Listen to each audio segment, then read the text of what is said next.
Hotcakes,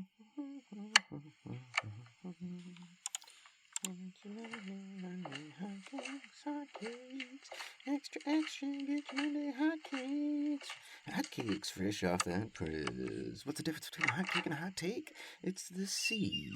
Ooh, yeah. Hotcakes hit your Monday morning hotcakes at 2 for 10 or 1 for 5 on your Lofi Monday hotcakes. Get them while they hot. La la la la la la la. Welcome. Welcome everyone to the Lo-Fi.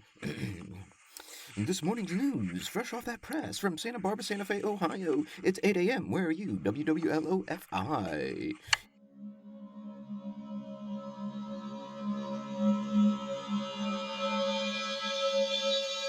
Let's go, Lofi Poli Sci. Michael Pickering here, coming at you, talking about our famous question, what's going on in the world today.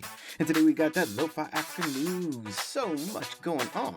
And let's start out in the world of sports, because you know you always got to get your Lo-Fi Sports Time talk on with us. Lo-Fi Poli Sci, the place for all things sports. And let's start off in the world of Kenyan chess, where a man dressed like a woman in order to play chess at a female chess tournament known as the Kenya Open with a winnings pot of $3,000.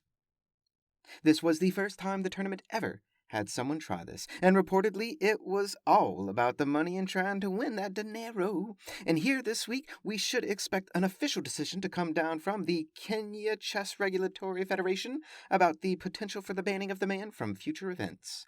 So stay tuned to get all your latest in Lo-Fi Sports Talk. You know how we do, every other Monday, twice a month, except after Sundays. Now let's head on out to Sudan, where the military junta that had overthrown the elected government is now going through a potential coup de coup, or the beginning of a potential civil war in Sudan.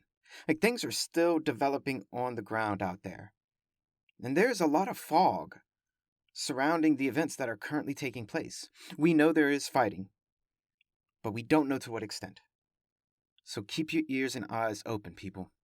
Lots going down in Sudan. Now let's head on over to Tunisia, the birthplace of the People's Power movement, known as the Arab Spring. The gem of democracy from the Arab Spring is Tunisia. You know, that last year that just went by? Sadly, the president overthrew that and headed back to authoritarianism. You know, the movement, the Arab Spring, that started in December of 2010. It started when one man self-immolated in public to protest a corrupt government, and then later died in a hospital from his burns. After that, within 3 weeks, millions of Tunisians took to the streets to protest and overthrow an authoritarian dictator.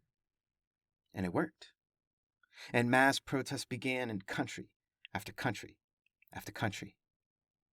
That was more than 12 years ago. And this week, a Tunisian man self-immolated in public to protest a corrupt government, and then later died in a hospital from his burns. Eyes on Tunisia, people. Eyes on Tunisia and the people's power. Now, staying in Tunisia, but also heading to Algeria and Syria as well, for a story that's connected to the Arab Spring of 2011, when Syria erupted into protest in 2011, then to civil war, then international war, and many countries cut off diplomatic ties with the Syrian government for their treatment of the people. Well, the Syrian government has been working on reconnecting to its neighbors diplomatically, which then, theoretically, would lead to reconnecting economically as well. And you can see where it goes from there. So the foreign minister of Syria is out in Algeria and then going to Tunisia to try and get all this going on again. Ears to the ground on this, my friends. If the Syrian government is feeling confident enough to try and restore diplomatic and the potentially economic ties with neighbors, we have to start and wonder, does the Syrian government feel that the war and the instability in the country is almost over? Question mark? Ears to the ground, and you let us know if you hear something first. And a last piece of news to send you on your way for the day. Back to Kenya we go, and to announce that Kenya has just sent up into space their first ever satellite to help and observe the environment and agriculture in the country. And the satellite will be running over the country from space every 4 days. I love it. All countries should be able to participate in space. Welcome, Kenya. Happy to see you. And may I just say, live long and prosper, my friends. Live long and prosper.